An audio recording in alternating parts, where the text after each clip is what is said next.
What up, y'all? Happy hump day, happy Wednesday. So, I just wanted to come on here, right, and put something on, put something down for somebody to pick up. I also want to say, I appreciate those that's still rocking with me, although we don't, agree on the things that I talk about. I know a lot of people, you know, don't probably like the things that I say. That's understandable. Like, I ain't mad at y'all, and I'm glad that y'all have given me room in the same respect to speak my piece the way that I do everybody else. I don't have nothing against nobody that believe what they believe. I don't bother people that believe what they believe. So I just want to tell y'all, I appreciate that. I don't want y'all to feel like I'm trying to persuade you, because I'm not. That ain't my job. I can't make you change your mind about nothing.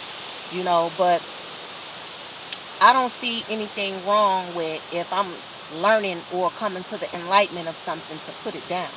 And if I put that information out there, it's there for you to do whatever you want to do with it. You can keep scrolling, you can go look it up, you can look into it, and you can just, or not do nothing at all, or, delete me, unfriend me, or whatever you do.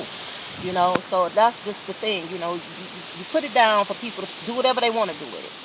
So now that that's out the way, a lot of people are trying to figure out why is it so difficult for a lot of people to do the research on their beliefs, right? On their religion. And what a lot of people don't understand is,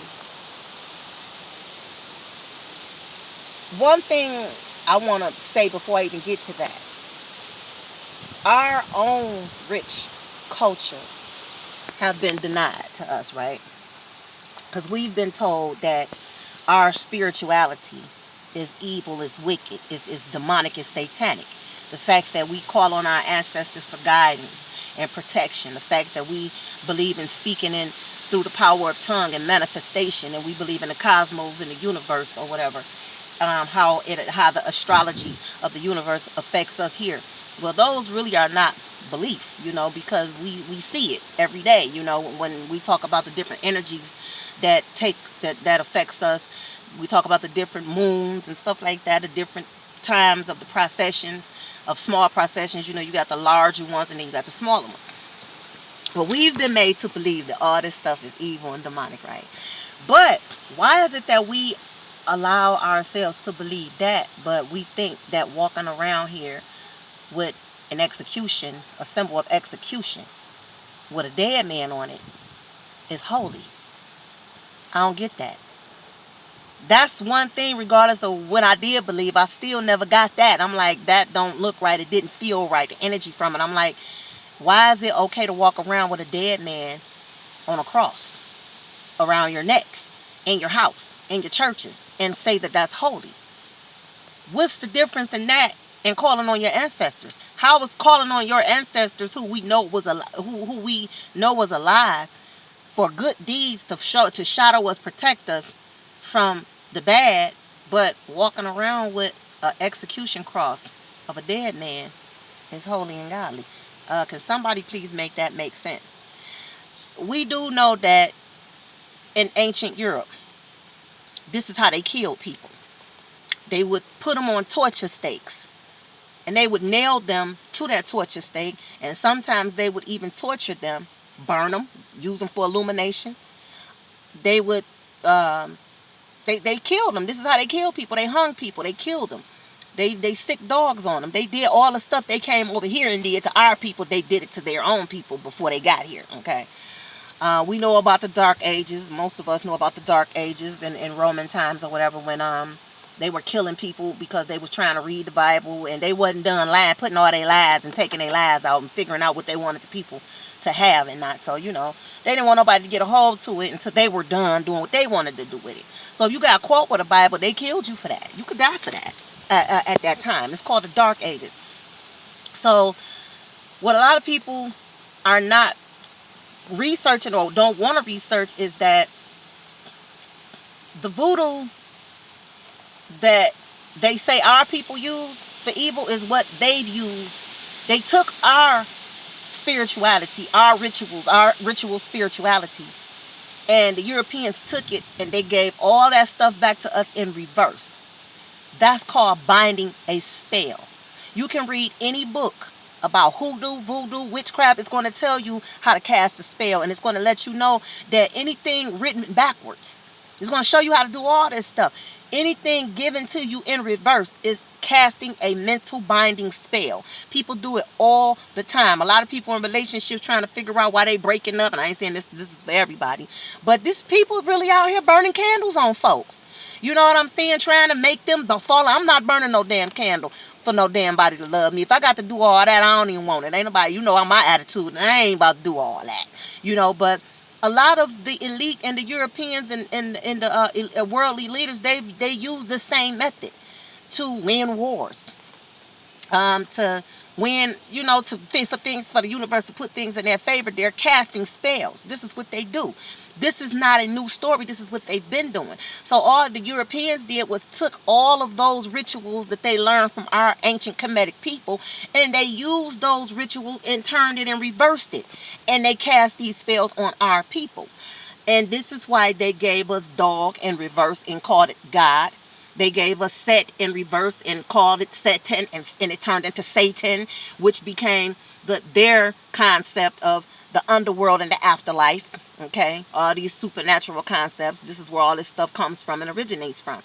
What a lot of people don't know is that a lot of the Bible that is written was taken from a lot of ancient Kemetic spell books.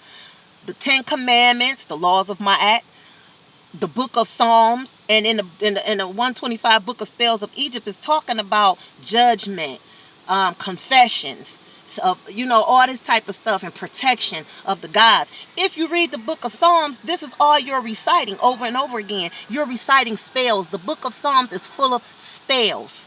The Bible has spells in it, and you're walking around here repeating this stuff to yourself, and words have power. They know that because they learned it from our ancient people. The power of manifestation. So every time you use these words, you know, and use these verses and recite these verses and have them written in your home like they tell you to do in the book of Deuteronomy and Leviticus. Write these words down on your doorpost. Tie them to your heart.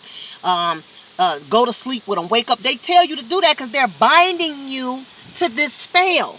And this is why so many people get angry and mad. It doesn't make sense for people to get that mad because somebody tell you Jesus doesn't exist. Is that really something that would make somebody that mad to say? No, it's not when you logically think about it. So why do people get that emotional about it? Because they're binded under a spell, and it's called voodoo. The spell was used for evil. A lot of our ancient ancestors, they were using it for good, because all spells are not bad. All witchcraft is not bad. Voodoo is not bad. It's all based upon the intention of the person or the people. So what these people did is they took all that knowledge that they learned from our ancient people, and they reiterated it all back to us in reverse.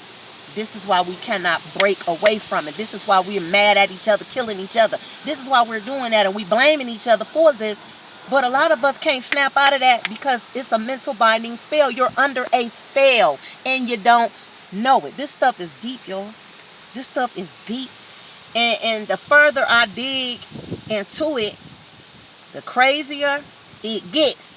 And I'm just like, who does this type of stuff? Like, these people really, really took out all the time to do all of this, to make us binded, so to keep us bonded to their spells so that they can continue to rule for so long. This is why they've been able to rule like that.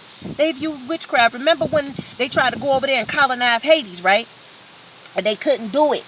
The Europeans couldn't do it because those Haitians were still connected to their ancient rituals. So they knew what the Europeans was coming with, and they was able to block them spells. They couldn't do it to them. So the Europeans went around telling people they couldn't colonize them because they used voodoo. When really, the Europeans was trying to use the voodoo they learned from them, which is our ancient people too. And all of us are the same, you know, come from the melanated ancient people. They used those same rituals and tried to use it against them, but Hades wasn't buying it. Hades wasn't buying it. And they couldn't defeat Hades. But they came over here and did it to us. They went over there in Africa and started to do it to them. You know, they went all around the world doing this to people, casting spells. And they've used religion to do it. They've used their Bible to do it. You reading that Bible, you think you're reading God's word. You're reading their word. You're reading their spells. And this is why you're constantly under that influence all day, every day. And you're perpetuating it because they tell you in Proverbs 22:6, train up your children. So they did this strategically to create families of indoctrination under the spell and the casting of voodoo, the casting of spells. And they all got it. They got it all from the Egyptian book of spells. Do y'all homework, please. Do y'all homework. There's nothing normal about walking around saying you're covered in a dead man's blood. If you don't think that's voodoo, you got another thing coming. There's nothing protective about walking around with a symbol of murder and execution around your neck, in your church, in your household. That's what the cross represents. The Ankh, on the other end, which comes from our ancient people, represents life. But they've told us that was demonic, and that their cross represents life and God and protection. It's all a lie, y'all. They've given y'all all this stuff in reverse, and this is why you're binded to their religion. This is why you're binded to their gods and their deities. And this is why you got so many of these religious men walking around here talking about, I want a woman, a wife that look like Jesus.